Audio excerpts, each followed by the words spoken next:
का ताज के प्रायोजक हैं आपका अपना यूनिफॉर्म वाला, आपकी पहचान, Bharat test house private limited.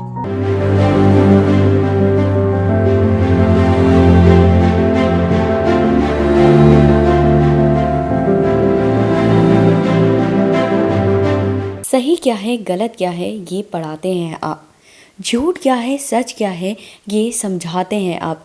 जब अटक जाते हैं हम कहीं तो आगे की राह दिखाते हैं आप।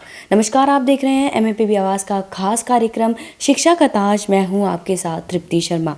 जी हाँ, हम सब जानते हैं कि हमारे जीवन में शिक्षक का दर्जा जो होता है वो सबसे बड़ा होता है। अपने खास कार्यक्रम में आज मैं आपको मिलाने जा रही हूँ गोल्डन बेल और दी इंडियन पब्लिक स्कूल के डायरेक्टर और CA डॉक्टर राजीव गुप्ता जी से। सर, स्वागत है आपका हमारे खास कार्यक्रम में। सबसे पहले सर, मैं आपके छात्रों के बारे में ही जानना चाहूँगी। आपके साथ साथ जो आपके छात्र हैं वो भी देश में बढ़ते जा रहे हैं, आगे आपके साथ अपना भी नाम रोशन करते जा रहे हैं। तो आपके छात्रों के बारे में जानना चाहूँगी, कहाँ कहाँ हैं इस टाइम पे आपके स्कूल के छात्र। Thank you very much for the honour. जैसे कि आप जानते हैं ये गोल्डन बेल्स तो किंडरगार्टन है जी, और the Indian Public school Ashok Vihar में प्राइमरी लेवल तक है जी। गोल्डन बेल्स के जो फर्स्ट बैच के बच्चे हैं, गोल्डन बेल्स स्टार्टेड इन 2004 और फर्स्ट बैच के बच्चे अभी फॉर्चुनेटली अभी कॉलेज में हैं जी। तो हो सकता है 1 या 2 साल के बाद जब आप मुझसे दोबारा इंटरव्यू लेंगे तो मैं आपको ये बता पाऊँगा कि वो कहाँ कहाँ पे प्लेस्ड है जी। लेकिन अभी वो अपनी अपनी एरियाज़ ऑफ इंटरेस्ट के हिसाब से इंडियन एंड ग्लोबल यूनिवर्सिटीज़ के अंदर हायर स्टडीज़ कर रहे हैं जी। और उन लोगों ने काफ़ी नाम रोशन किया है अपने गोल्डन बेल्स और दी इंडियन पब्लिक स्कूल का जब वो स्कूल में थे और अब वो दूसरे स्कूलों में हैं फ्रॉम 6 to 12। वहाँ पे वो प्रीफेक्ट्स हैं, मॉनिटर्स हैं, स्पोर्ट्स के अंदर और एकेडमिक्स एंड करिकुलर एक्टिविटीज़ में काफ़ी ज़्यादा एक्सेल कर रहे हैं। हो सकता है 2 या 3 साल के बाद हम आपको ज़्यादा बता पाएंगे कि वो अल्टीमेटली कहाँ पे सेटल्ड है। बिल्कुल। सर, जहाँ तक स्कूल की बात करूँ, स्कूल का नाम लोगों की ज़ुबान पर काफ़ी गूंजने लगा है आजकल। तो कैसा लगता है जब लोगों की ज़ुबान पर आपके स्कूल का नाम सुनाई देता है? गोल्डन बेल्स स्टार्टेड इन 2004 जी। एंड गोल्डन बेल्स 2 शब्दों से बना है, गोल्ड एंड बेल्स। बिल्कुल। गोल्ड एक ऐसा मेटल है जो कि सबसे प्योर माना जाता है पूरे यूनिवर्स में और बेल्स एक सिंबल है डिविनिटी का। बेल्स को सुनती हमें मंदिर और टेंपल की और गुरुद्वारे की या मस्जिद की या चर्च की ध्यान आती है। तो 2 शब्दों का मिलन, सबसे प्योर और एक डिविनिटी। तो this is the purpose of the education we are providing at Golden Bells. It should be pure and it should be divine. So the main focus of Golden Bells was to create global citizens who can adjust themselves to any environment after passing out from the school. So that is why we have been able to maintain this status quo and इसीलिए शायद आप लोगों को और हम लोगों को ये पॉपुलैरिटी सौभाग्यवश मिली है कि गोल्डन बेल्स आज इंडिया में टॉप प्री स्कूल्स में नाम आता है, जिसमें मैं अगर आपको कुछ बताना चाहूँगा तो Golden Bells has been awarded as the first pre school in India for innovation in pre school curriculum, early child care education, teaching innovations, curriculum pedagogy by Forbes magazine, by Economic Times, by India Today, by Deloitte Waterhouse, by Price Waterhouse, by Deloitte Touche, and incidentally I have been awarded by the Vice President of India Shri Venkaiah Naidu for Champion of Change Award for bringing the kind of education which we are providing here. Golden Bells is India's first school which is based on multiple intelligence curriculum, wherein the talent and strengths of each and every child are identified at the time of admission, and the curriculum has been devised in such a way that each and every child gets to enhance and empower their talents. And the activities are all linked with multiple intelligence concept. So that is why Golden Bells has become a very popular play school across the country. बिल्कुल। Sir, जैसे आप एक शिक्षक हैं और शिक्षक का दर्जा हम सब जानते हैं कि एक छात्र के जीवन में बहुत अहम रहता है, तो आपने एक शिक्षक बनना ही क्यों चुना और बच्चों को शिक्षा देने के बारे में क्यों आपने चुना? ये सवाल बहुत मुझे प्रिय है और बहुत सालों से मैं बताता जा रहा हूँ। मैं शिक्षक तो नहीं बोलूँगा अपने आप को, लेकिन एक एडमिनिस्ट्रेटर ज़रूर बोलूँगा। और गोल्डन बेल्स की शुरुआत मेरे लिए एक एक्सीडेंट था, क्योंकि मैं अपना after doing my chartered accountancy and MBA I was working in the world's biggest multinational GE capital. एंड उसी टाइम हमारे फादर साहब जो CBSE में सेक्रेटरी रिटायर हुए, उनका एक ड्रीम था कि एक ऐसा प्ले स्कूल बनाना जो बच्चों को world wide adjustment curriculum provide करे। तो वो बागडोर उन्होंने मुझे संभालने के लिए दी, और 2004 के अंदर मुझे पहली बार मौका मिला गोल्डन बेल्स को संभालने का। और उसके बाद धीरे धीरे मैंने अपने आप को डेवलप किया है, और उसके बाद 2011 के अंदर हमें कॉन्सेप्ट लेकर आए थे मल्टीपल इंटेलिजेंस का, जो कि नोबेल प्राइज़ विनिंग साइंस है।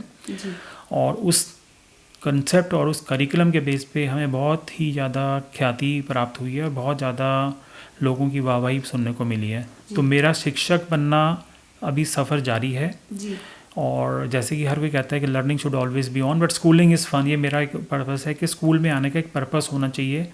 आप स्कूल के अंदर आते हैं तो गार्ड से लेके प्रिंसिपल तक सबका अपना पर्पस होना चाहिए कि वो स्कूल में क्यों आ रहे हैं, और वो पर्पस है चाइल्ड। अगर हम बच्चे के बारे में सोचेंगे तो हम बहुत आगे तरक्की कर सकते हैं। हमें एडमिशन्स और बाकी चीज़ों के बारे में सोचने के लिए नहीं दिमाग लगाना चाहिए। हमारा दिमाग होना चाहिए चाइल्ड सेंट्रिक एजुकेशन और उसकी करिकुलम, और उसको यहाँ से जब घर जाए तो उसकी लर्निंग ऐसी हो कि उसको अगले दिन दोबारा स्कूल आने का मन करे, और यही चीज़ मुझे प्रोत्साहित करती है। बिल्कुल।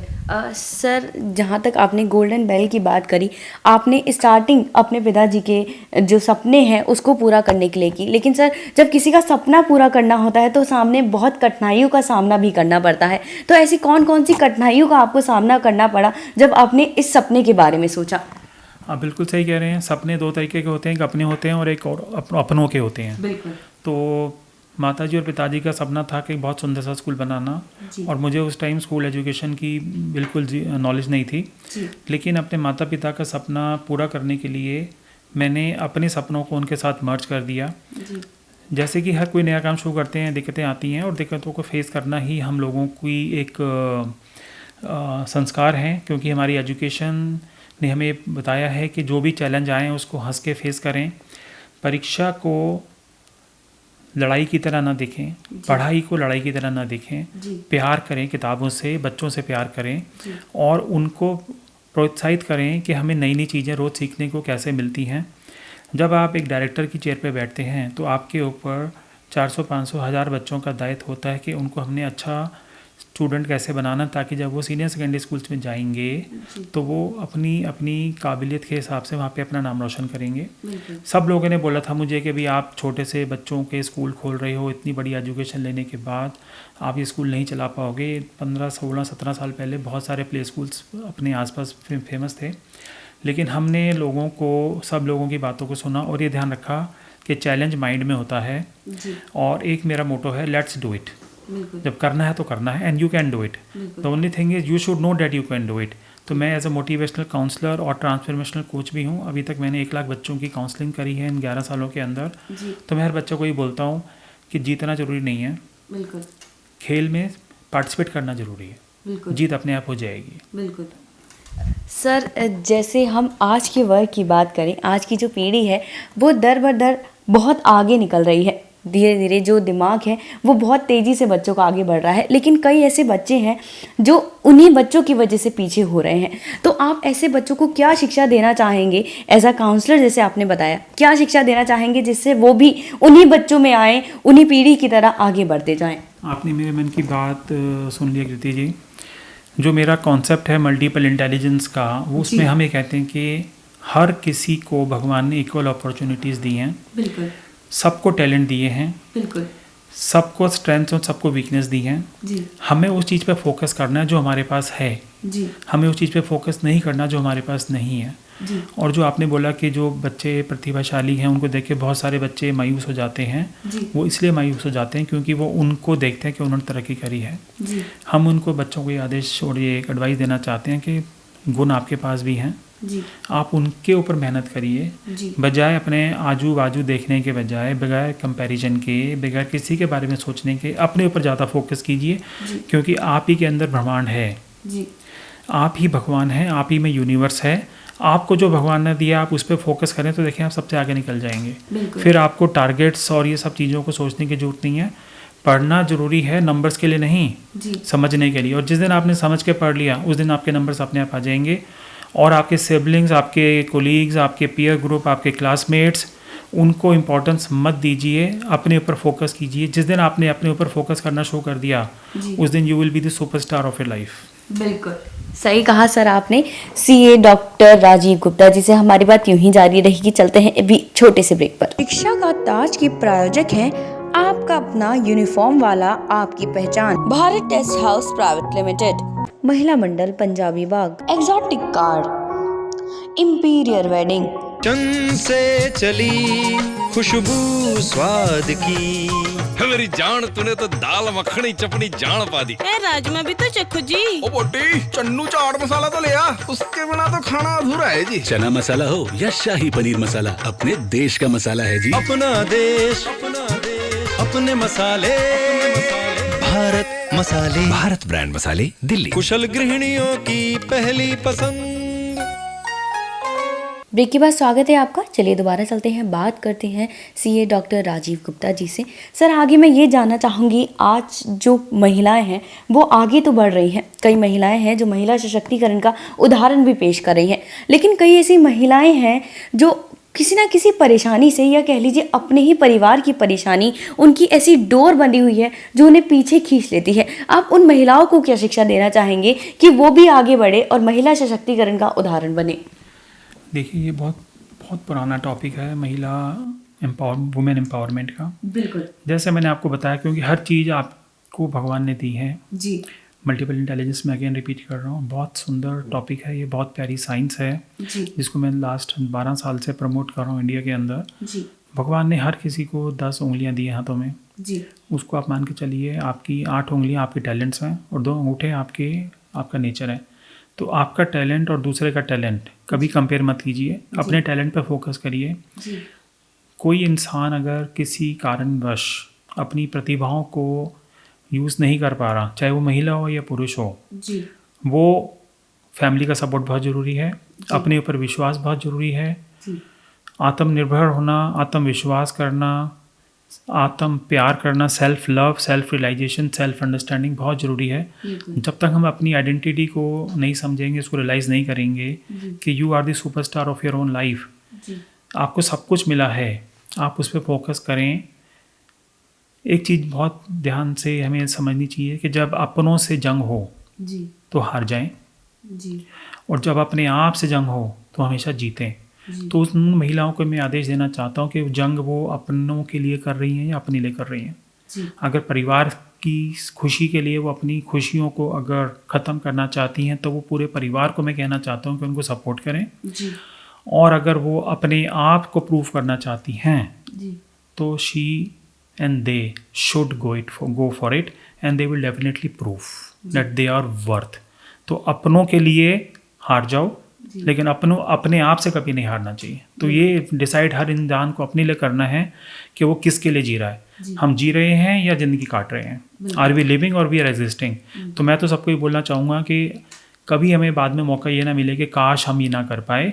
तो जो मौका है उसको जिएँ, पास्ट और फ्यूचर को ना देखें, प्रेजेंट में रहें और प्रेजेंट को एंजॉय करें, क्योंकि प्रेजेंट को गिफ्ट बोलते हैं। तो think about the present and enjoy your life. Do whatever you want to do, but you should at least start. वही मैंने पहले भी बोला था, जीतना जरूरी नहीं है, स्टार्ट करना जरूरी है। जीत और हर बात की बात है। बिल्कुल सर। सर जैसे हम लोग जानते हैं कि कोरोना आज अभी भी 1 साल बाद भी पीछे नहीं छोड़ रहा है, और कोरोना की वजह से जो बच्चों का भविष्य है उस पर भी काफ़ी असर पड़ रहा है। तो आपका क्या कहना है कि 2021 चल रहा है सर, इसमें भी कोरोना ने जो पीछे नहीं छोड़ा है, अपना रास्ता बढ़ते ही जा रहा है। ऐसे में बच्चों के भविष्य पर क्या असर पड़ रहा है, क्योंकि बच्चे स्कूल आना जो है सरकार ने फिर बंद कर दिया है बच्चों का, तो ऐसे में क्या असर पड़ रहा है बच्चों के भविष्य पर? छोटे बच्चों को तो बहुत ज़्यादा साइकोलॉजिकली एंड मेंटली टॉर्चर हो रहा है जी, और स्कूल के बच्चों को खासकर, क्योंकि ये एज ऐसी है जिसमें आप जब तक आप घर से बाहर निकलते नहीं हैं, सोशल लाइफ एंजॉय नहीं करेंगे, अपने पीयर ग्रुप से नहीं मिलेंगे, एक्टिविटीज़ नहीं करेंगे, स्कूल के अंदर एक यूनिफॉर्म एनवायरनमेंट नहीं जब तक आपको मिलेगा, तो उसकी वजह से बहुत सारे केसेस आ रहे हैं जिसमें डोमेस्टिक वायलेंस है, सेक्सुअल अब्यूज़ है, टॉर्चर है, पेरेंट्स एंड ग्रैंड पेरेंट्स हर वक्त आपके सिर पे बैठे हैं, टीचर आपको वर्चुअली एक्सप्लेन कर रही है, लेकिन जो एक हैंड्स ऑन लर्निंग है वो मिस हो गई है।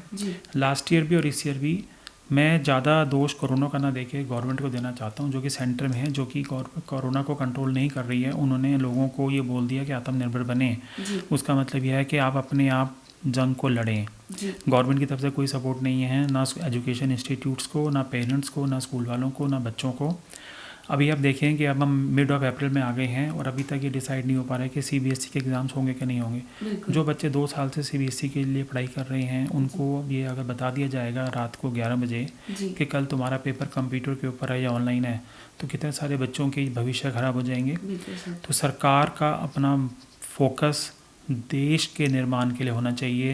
ये इलेक्शंस और ये मेले और ये सब आते रहेंगे जाते रहेंगे। मुझे बहुत अच्छी तरह याद है जब प्रधानमंत्री मोदी पहली बार मन की बात कर रहे थे, उन्होंने बच्चों को परीक्षा पे चर्चा पे बोला था, होली, दिवाली, मौसी की शादी, चाचा की शादी, बुआ की शादी आती रहेंगी, अपना फोकस बोर्ड एग्जाम्स पे करिए। आज वही प्रधानमंत्री मोदी 10 दिन पहले परीक्षा का चर्चा पे बोल रहे हैं कि कठिन क्वेश्चन पहले अटैम्प्ट करें। बच्चों को इतना कंफ्यूज ना करें, क्योंकि जो लोग शिक्षित नहीं हैं अगर वो एडवाइस देते हैं तो उनसे बच्चों की भविष्य ख़राब होती है। हम सब एज एन एजुकेशनिस्ट बोलते हैं जो क्वेश्चन सबसे इजी है पहले उसको ख़त्म करें, मुश्किल क्वेश्चन को बाद में अटैम्प्ट करें। लेकिन प्रधानमंत्री का इस तरह का बोलना और लोगों को इसको अप्रिशिएट करना, ये बहुत शर्म की बात है देश के लिए कि हमारे एजुकेशन मिनिस्टर और हमारे प्राइम मिनिस्टर को नॉलेज नहीं है शिक्षा के बारे में बिल्कुल भी, और वो गलत एडवाइस बच्चों को दे रहे हैं। सीबीएसई के चेयरपर्सन को कोई 1 साल हो गया, 2 साल हो गया, उन्होंने कोई स्टेप्स ऐसे नहीं उठाए हैं जिससे उनके बच्चों की लाइफ को आसान किया जाए। तो education system of the country is going totally into the gutters, and we as Indians and as educationists should raise our voice through your channel and keep on protesting so that the government at the center and state should think about the children and the parents rather than themselves. Corona लड़ना या corona से हारना ये सबका अपना अपना एक अपना दायित्व है, अपना एजम्पशन है, अपना पर्सपेक्टिव है। टीका लगने के बाद भी लोगों को कोरोना हो रहा है, तो इसका मतलब ये है कि ये फाइट हमें खुद लड़नी है। लेकिन गवर्नमेंट का काम होता है सपोर्ट करना, जो कि बिल्कुल ज़ीरो सपोर्ट है। तो हम प्रधानमंत्री और गृह मंत्री और शिक्षा मंत्री और स्वास्थ्य मंत्री और पर्यावरण मंत्री को ये एक हाथ जोड़ के विनती करना चाहते हैं कि इलेक्शंस आते जाते रहेंगे, कुंभ का मेला आता जाता रहेगा, आईपीएल के मैच आते जाते रहेंगे, बच्चों की एजुकेशन 1 साल ख़त्म हो गया तो दोबारा कभी नहीं आने वाली है। तो फोकस एजुकेशन पे करें, क्योंकि शिक्षित समाज ही एक समाज है जो कि आगे तरक्की करके जाएगा। ये इलेक्शंस और कुंभ के मेले से तरक्की नहीं मिलने वाली है। बिल्कुल सर, सही कहा आपने। सर आगे मैं आपके बारे में जानना चाहूँगी, आपके सपनों के बारे में जानना चाहूँगी। आपके आगे का विज़न क्या है? सपने देखना बहुत इम्पोर्टेंट है। जैसे डॉक्टर अब्दुल कलाम आज़ाद जी ने कहा था कि सपने वो होने चाहिए जो आपको सोने ना दें। जी। तो सपने तो देखना बहुत अच्छी बात है और सपनों को पूरा करने के लिए उनके ऊपर आपको मेहनत भी करनी चाहिए। लास्ट 2 सालों से बहुत सारे सपने थे जो कि कोरोना की वजह से इफ़ेक्ट हो गए, क्योंकि play schools and primary schools literally shut down हैं। बहुत सारे play schools across the country बंद भी हो गए हैं। तो सपने तो ये थे कि हम फ्रेंचाइजिंग मोड शुरू करने वाले थे गोल्डन बेल्स का लास्ट ईयर, जिसमें हम चाहते थे कि पूरी पैन इंडिया में हम करीबन 50 to 100 सेंटर्स खोलें गोल्डन बेल्स के। लेकिन अभी वो होल्ड पे है, क्योंकि this is not the right time to invest in preschools. लेकिन कुछ आने वाले महीनों के अंदर हम एक नया स्कूल डेवलप कर रहे हैं जो कि इंडिया का फर्स्ट मल्टीपल इंटेलिजेंस स्कूल होगा। पीतमपुरा दिल्ली में वो स्कूल आने वाला है और उसके अंदर हमारा जो फोकस रहेगा, बच्चों को एक्टिविटीज़ एंड लैब्स के थ्रू हम कोचिंग प्रोवाइड करेंगे प्री नर्सरी से क्लास 2 लेवल पे, जो कि नई शिक्षा नीति NEP के ऊपर आधारित है। और हम फोकस ये करना चाहते हैं कि जो बच्चे हमारे स्कूल में आएंगे उनको वहाँ आने के बाद ओवरऑल डेवलपमेंट उनकी हो और उनका टैलेंट इतना अच्छा है हम एनहांस करके दें कि वो अपने आप अपने कार्यों में और अपनी स्ट्रीम्स को और लाइफ की जो डिसीजन लेने के लिए सक्षम बने, जिसमें हम कोडिंग और आर्टिफिशियल इंटेलिजेंस और मशीन लर्निंग का उपयोग करने वाले हैं। तो सपना ये है कि एक ऐसा स्कूल बनाया जाए जिससे बच्चों को एक्चुअल एजुकेशन मिले रेदर देन रोट लर्निंग। बिल्कुल सर, आखिर में मैं अपने चैनल MMPB आवाज़ के दर्शक, खासकर महिला दर्शकों के लिए आपसे संदेश चाहूँगी कि वो भी शिक्षा के क्षेत्र में कैसे आगे बढ़ते जाएं। महिलाओं के लिए तो बहुत सुनहरा मौका है कोरोना का। आप घर बैठ के बहुत सारी एक्टिविटीज़ कर सकते हैं। आजकल बहुत सारे प्रोग्राम्स हैं, कोडिंग है, आर्टिफिशियल इंटेलिजेंस है, मशीन लर्निंग है, इन अबेकस है, क्यू मैथ्स का प्रोग्राम है, जिनसे आप घर पे बैठ के अपने आसपास के नेबरहुड के बच्चों को कोचिंग प्रोवाइड कर सकते हैं, तो they can become self earners and self learners also. छोटे छोटे ऑनलाइन कोर्सेज आते हैं कोर्सेरा के ऊपर, उनको आप स्टडी करें और अपने घर वालों को या आसपास वालों को आप सोशल मीडिया के ऊपर प्रमोट कर सकते हैं, और जिससे आप एक रेगुलर इनकम मंथली आय आपकी बन सकती है। अगर आपकी एम्प्लॉयमेंट चली भी गई है तो आपको छोटे छोटे कोर्सेज ऑन 3 ईयर्स तो 3 और 6 मंथ्स के सर्टिफिकेट कोर्सेज हैं ऑनलाइन के ऊपर, बहुत अवेलेबल हैं, जिनको आप करें। और सबसे पहले लेकिन कोर्स करने से पहले ये जानें कि आप कर सकते हैं, you can do it. If you believe you can do it then you can definitely achieve it. तो मैं तो ये कहता हूँ कि हर किसी को भगवान ने जीनियस बनाया है, it is just that they are waiting to be discovered. तो everyone is a talent and everyone can use the talent to become a superstar again. तो महिलाएं हों या पुरुष हों या कोई भी हो, वो एक खाली टाइम को जो कोरोना की वजह से हुआ है उसको आप यूटिलाइज़ करें, ब्लॉगिंग करें, फेसबुक पे लिखें, ट्विटर पे लिखें, लिंक्डइन पे लिखें। आपको कहीं ना कहीं से बहुत सारे आइडियाज़ मिलेंगे और आप उनको नेबरहुड के बच्चों को सिखाकर बहुत आगे मेहनत करके उनकी भी लाइफ अच्छी बना सकते हैं और खुद के लिए फाइनेंशियली भी आप स्ट्रांग बन सकते हैं। You should not be dependent on anyone. बिल्कुल, thank you Thank so you much very sir. तो आप देख रहे थे MMPV आवाज़ का खास कार्यक्रम शिक्षा का ताज। हमने आज आपको मिलाया गोल्डन बेल और दी इंडियन पब्लिक स्कूल के director CA doctor Rajeev Gupta ji से। बने रहिए MMPV आवाज़ के साथ।